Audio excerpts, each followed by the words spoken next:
Okay, so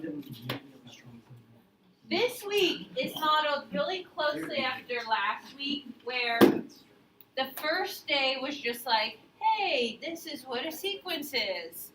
It's a pattern. And we just saw all kinds of patterns. Adding the same thing, multiplying the same thing, perfect squares, lots of different ways you could have a pattern. Even the sequence 3, 3, 3, 3 is a pattern, right? What's the next term going to be? 3, right? So we introduced just like general patterns. And then last week we broke it up. We said, well, let's look at 2 specific types of patterns. One's where you add and subtract the same thing every time. We call that the common difference.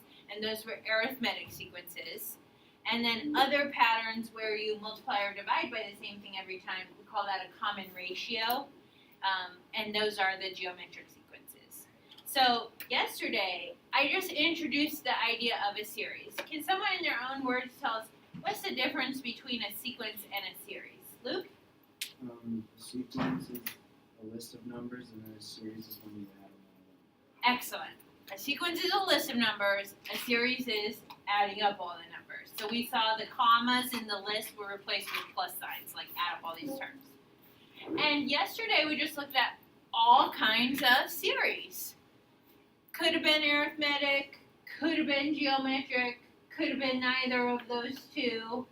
Can we add up terms in a pattern? Sure. Okay. And I introduced that summation notation, so we're going to see that again. Remember, summation notation is just like a mathematician's direction to add everything up. Okay? It tells you where to start, where to stop, and how to get your numbers. So today we're going to focus on arithmetic. And arithmetic sequences were the ones with the common difference, right? I've got this beautiful drawing, I suppose, of Carl Friedrich Gauss, famous mathematician. You'll see Gauss's name all over your math textbooks if you look around for mathematicians. What is this? 1777 to 1855. Okay. And he's one of those guys, if you read about him, who, at a very young age was identified to be really good at math, right? So he kind of had a natural inclination for those. I'm going to give you a formula for how to add up a whole bunch of terms in an arithmetic series if they differ by the same thing every time, like you add or subtract the same thing every time. You don't actually have to do like 1 plus 2 plus 3 plus 4 plus 5. There's like a faster way to do it. And there's an old math story that math teachers love to tell their students about Mr. Gauss. So whether this is true or not, probably exaggerated, I would imagine. I found a website where they recorded all the books and magazines and articles that ever mentioned this story and gave that version of the story, and it changes here and there. But basically it's third grade Gauss. Okay. In a class back in 1787 or whatever that would be. Okay. And when you did your work, you did them on slates, right? Like little chalkboards. Okay. And so the legend has it, Klaus is being rowdy, troublesome, right? Teacher just wants him to leave all those third graders to leave him alone so he can do his own work. So he says to the third graders, add up the numbers 1 to 100.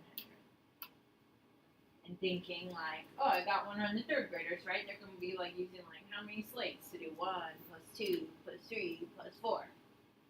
So the teacher gives them this job, sets them to work, sits down at the desk to just relax a little bit, and all of a sudden, Gauss is up there with his slate. And he's got the answer. So, I'm going to write this out just a little bit. 1 plus 2 plus 3 plus And we would say like dot, dot, dot, right? And we're going to do like plus 98, plus 99, plus 100, right? That's what essentially the teacher was asking their students to do. Okay, so I'm just going to give you a little bit of time. If you know the answer, like what did Gauss do? Don't blurt it out right away. But I'm going to write this, I'm writing this as like a little hint to you. But like look for other kinds of patterns that might be helpful. I'll just give you a little bit of time, brainstorm with your pods. If you can come up with anything that you think could potentially be helpful. How did Gauss do it so fast? Go.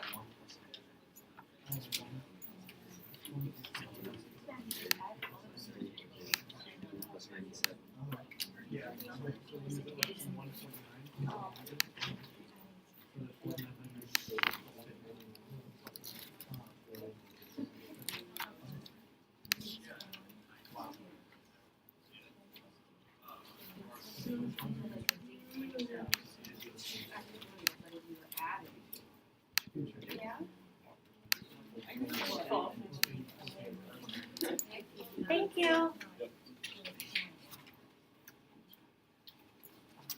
Okay, let's come together. Now I put this list, I wrote out the series like this on purpose. Okay. Does anybody know what Gauss did to make that work so fast? Aiden, what's your idea? Well, there's an eight amount of numbers, and just add the first and last one, and then just get rid of them. I always get 101. 1 plus 100 is 101. And 2 plus 99 is 101. And 3 plus 98 is 101. And 4 and 97 and 5 and 96, right? This is going to keep going, right? So he knows that if he pairs the last two, the first and the last, and then like the second and the second from the last, and the third from the last, but this is always going to sum to 101. And you said there's how many numbers there? 100, an even set of numbers. So pairing them up, you're going to have how many pairs? 50. So what did Gauss do? 101 times 50.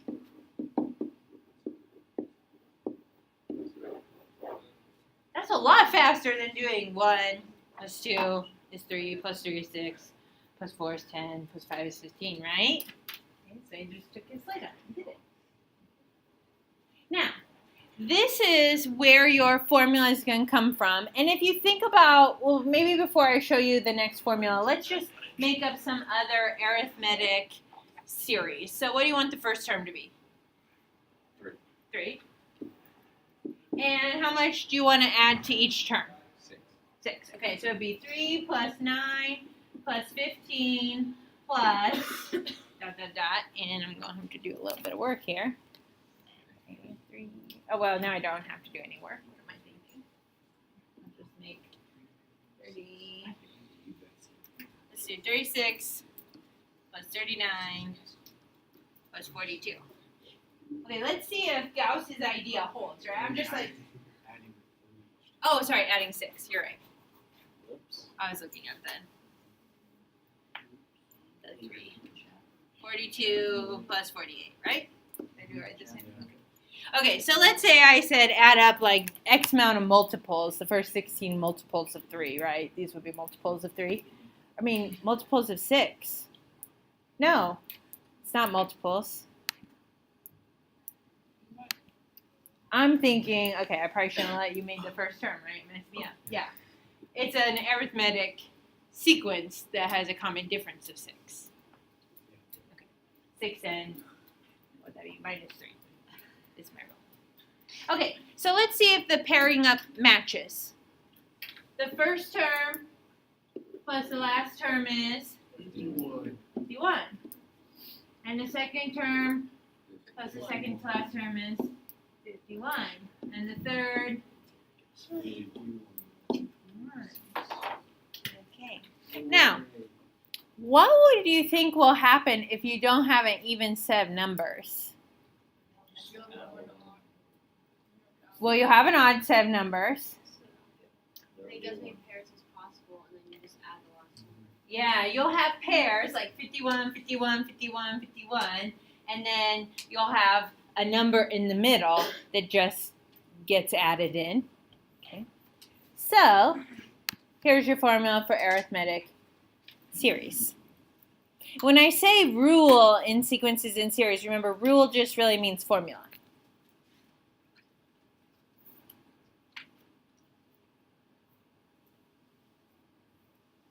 Actually, I'm going to look too at the book. This might be from my old book, so hang on one second. What does the new book say? Should have checked that. My apologies. Oh, yeah, this is the formula in the new book, but this is not the version of the formula that I like. But we can write it down. I'll just write my other version.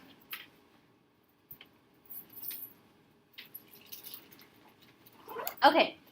So this formula works. Now notice instead of A sub n, it says S sub n. So S stands for series or sum of a series, okay, as opposed to A sub n is like a sequence, a term. Okay. And then A sub 1 represents what in your sequence? The first term.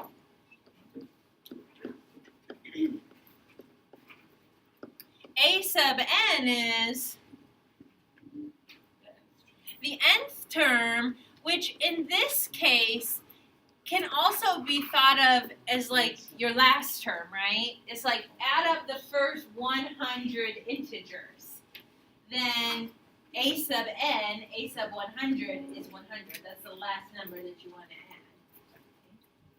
add. And n is the number of terms to add.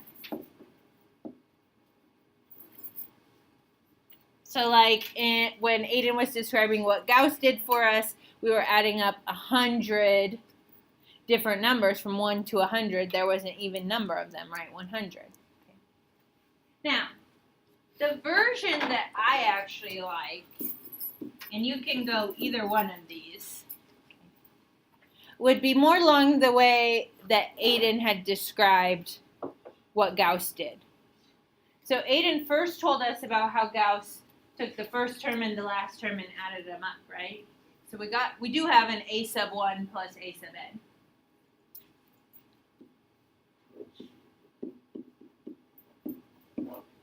But we just got a number, right? Like 101.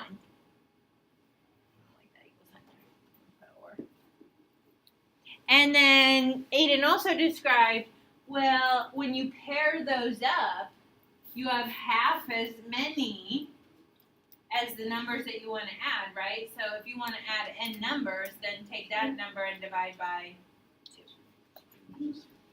Yes. It's the same thing. It's a reorganization of this, right? It's just bringing the 2 on the outside, which is allowed. Multiplication is commutative, so it doesn't matter when I do it. But I actually like this one because it goes along really well with like how Aiden described the story of Gauss. So if I'm thinking about like using that in the future and like thinking back to that story I told at the very beginning, I'm more likely to remember the second version than I am the first. So you're going to need to know how many terms do you want to add, that's n. You're going to need to know what the first term is, and you're going to need to know what the nth term or the last term that you want to add is. All arithmetic series will only have sums if there's a last term, right? If we just keep adding or subtracting some number, our sum of the series, if it was infinite, would just get bigger and bigger, positive infinity or negative infinity. So the infinite arithmetic series has no sum. It does not converge to a number. We'll talk more about that tomorrow when we have an infinite series that does. Okay, here's an example of what you might see on your homework, what you might see on your test on Friday. Notice it's our good old summation notation.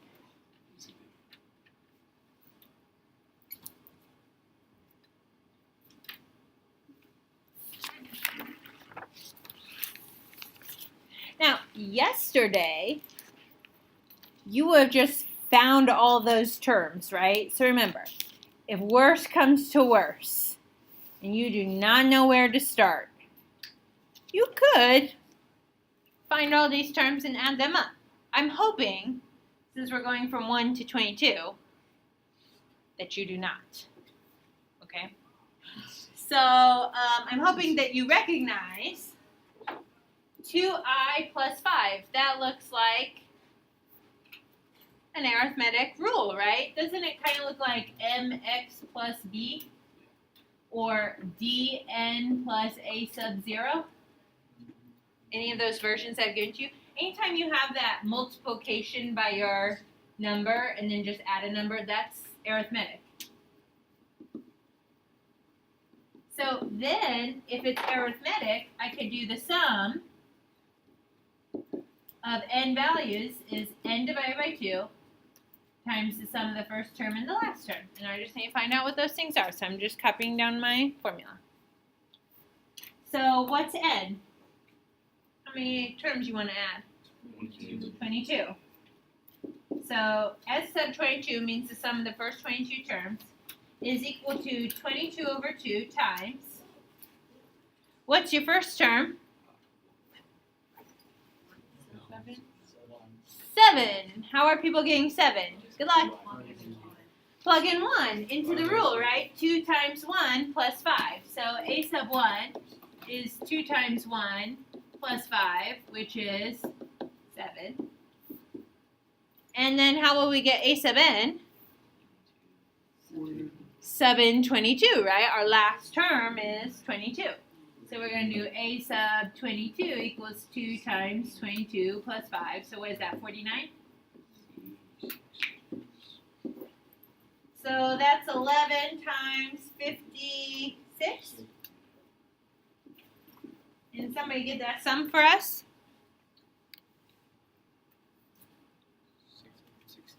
616. 616. Okay, that's a lot faster than sitting at your desk on Friday in the middle of the test and doing 7 plus 12 plus 17 plus this and trying to keep track of which term is the 22nd term. Did you get my drift? Cool. Not too bad, right? We're all smart like Gauss. Remember that. Okay, another version of a series question. If I give you the series, I can ask you to do a couple of things. I'm having you do 2 things. Write it in summation notation and find the sum.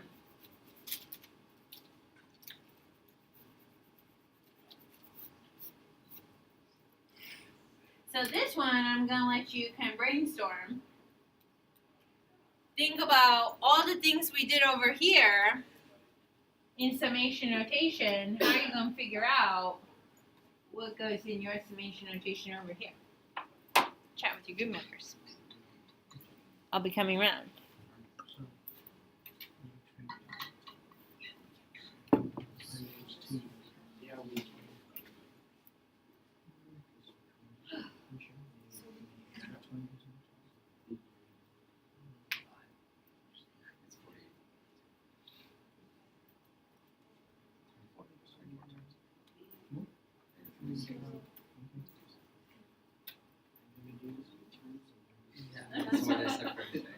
Oh, well, I guess we call it pattern. So you know how so it's subtracting the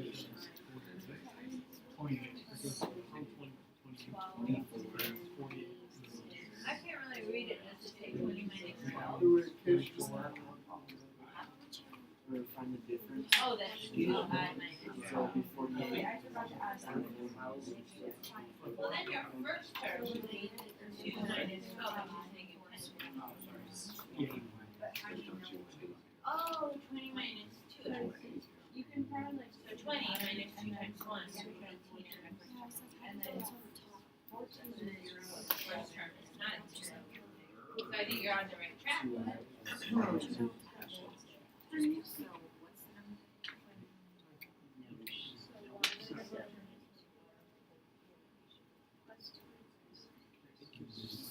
So what is it?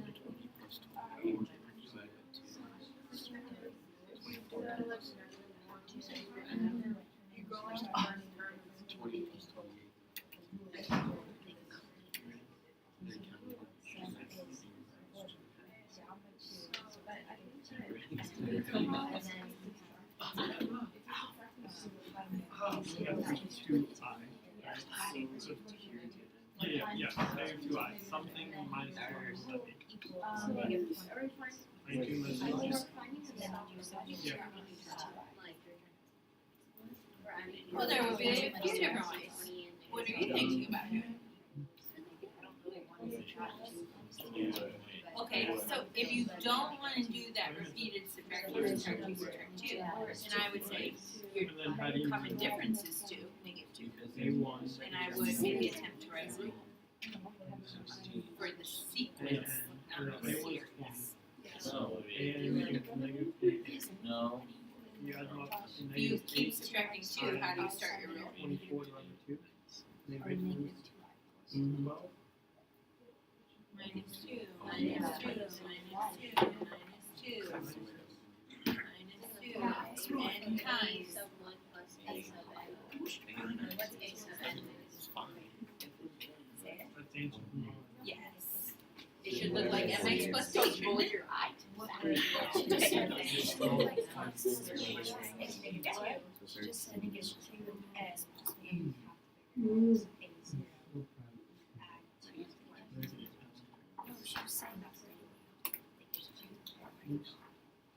Okay, let's come together. I'm going to say it would be good for us to do summation notation first, because if we can get summation notation, then just like over here, it will be really easy for us to then identify our n, our a sub 1, and our a sub n's, and then do Gauss's formula. Okay. So tell me what you guys thought for summation notation.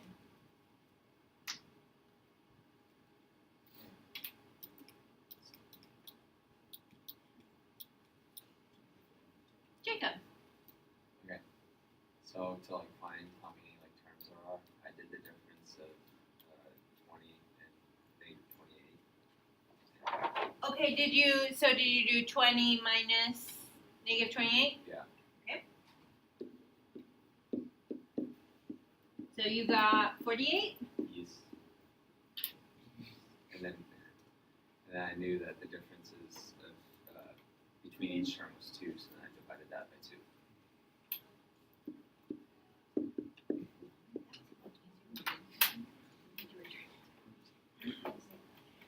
Okay, now what might I argue about your, like, in relation to the actual sequence? Do you know what I might argue about? No. What is actually happening to your numbers? oh, it's negative. They're actually going down. So, like, technically, remember how we practiced, like, when we did ratio, it's always the later divided by the previous, or it's the later minus the previous. So I might argue that this should be flopped so that your difference is really -48, like it went down 48. And then what you're dividing by your common difference is -2, which still makes that positive 24. So either way, we get to the right answer. There's 24 terms. Did anybody have a different way to figure out there were 24 terms?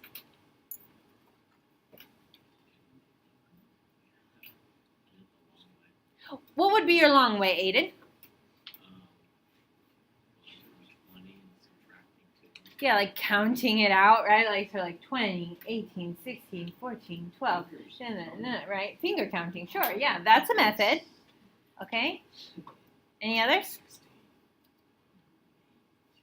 Okay, I'll come back to an alternate method in a little bit. All right, so now we know 24 terms. What's the good of that? That's your upper bound. What's your lower bound? I equals 1. 24. And to finish my summation notation, what do I need? A rule. So in groups out there, besides Jacob's, get a rule for me. Luke? -2i plus 22. Can you describe to us like what you were thinking when you wrote -2i plus 22? Like, how did you do it? By formula? By thinking about it? Just, well, it drops by 2 every time, so that means negative 2 is your coefficient, and then just multiply that by 1. What do you need to get it? Yeah, remember we did this way back on Monday last week. If you keep subtracting 2 over and over and over again, repeated addition, repeated subtraction is multiplication. So it should look like negative 2n or negative 2i. And hint, hint, wink, wink, it's arithmetic, so it should look like mx plus b or dn plus a sub 0, right? So you got to have that constant difference of negative 2i. We're going down. And then if you do that, well, then your first term would be negative 2, but you got to tweak it so your first term is 20, so you must be adding 22. That's a great way to think about because then you never need a rule. The other thing you could use would be that a sub n equals dn plus a sub 0. Negative 2n, what would have been before 20, positive 22, so then that's your a sub 0, right? Okay. The other way, if you were having trouble like figuring out how many terms there were, but I really like your guys' method of finding the big difference and then dividing by the common difference, and that's how many times you made that jump. The other way to do it would be if you had your rule, negative 2i plus 22. I'm going to scroll up so that it's not in the same location. If you have a rule, negative 2i plus 22, which should be pretty easy for us to find, set it equal to negative 28. So, like, your term is negative 28. What numbered term is it? Solve for I. So then you would subtract 22. So you get negative 2i equals, oh no, negative 50.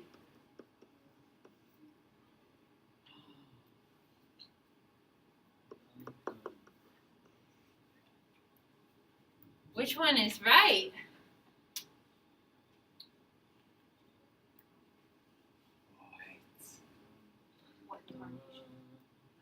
Oh no. What notation? What? What?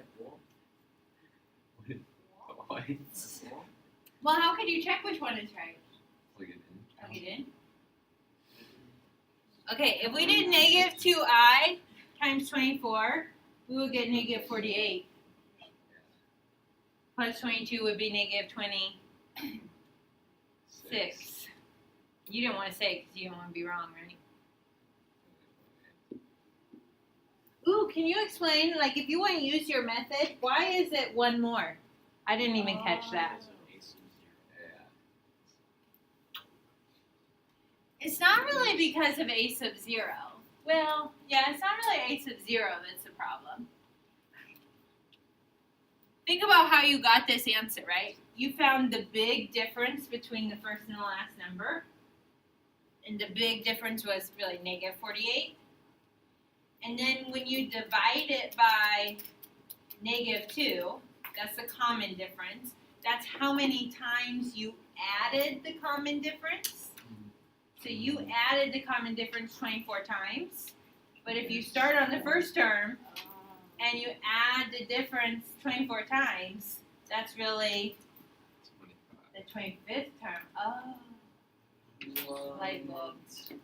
Okay, so you could use this method, but then you would need to add 1 for the first term. It's not the 0 term that's the problem, it's your first term. It's just like that raise on that quiz that I handed back. Like, your first salary is $36,000. You only add the raise 4 times. So when you're at the 5th term, you've only added the common difference 4 times. Okay, now that it's 25, could we find the sum? Yeah. We gotta get the right upper bound, which should be 25, so make any adjustments in your notebook as necessary. So the sum of the first 25 terms is equal to 25 divided by 2 times the first term, which we know is 20, and the last term, which we know is negative 28, so that's pretty painless. That would be 12.5 times negative 8. Someone give me that number. 12.5 times negative 8? Yeah. Negative 100. Oh, negative 100. Yeah. I thought you said negative 1. Well, he did at first. Okay. Because 1.125 is just 1 over 8. 0.125, yeah. I agree. Okay. That makes sense. Okay, that was a good exercise. See, that one even got past Miss Cronky, but if you check it at the end, like just check, does your rule actually make sense for your last term, or does your number of terms actually make sense? It's all about making sense, right? Don't make it too mathy for yourself. Think about patterns. Think about the things you know from Sesame Street. You could do it. Some of us didn't watch Sesame Street. I didn't watch Sesame Street. Okay, I'm going to skip this one and give you your homework assignment. That one was for brain bending fun, but I think we already had ours for today.